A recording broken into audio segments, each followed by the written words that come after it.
The race to replace longtime Memphis Congressman Steve Cohen is underway, and State Senator London Lamar is jumping in. She made her announcement this morning at Hickory Ridge Mall, saying she's ready to take her fight from Tennessee to Washington. Lamar's platform focuses on affordability, expanding utility assistance, rental relief, and SNAP benefits across the 9th Congressional District. Lamar says she's also prioritizing strong schools, safer communities, and healthier families.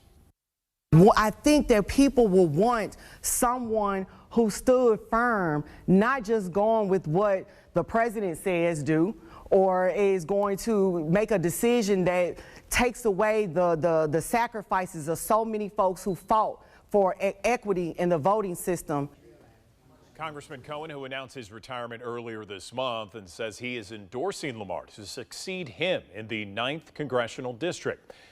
State Senator Lamar faces 3 other Democrats in the primary, including State Representative Justin J. Pearson. There are also 4 Republicans in the 9th Congressional District primary, including small business owner Charlotte Bergman and State Senator Brent Taylor, who announced his campaign less than an hour after the new maps were drawn. For a link of all these candidates running in District 9, look for this story on our website. Just go to actionnews5.com.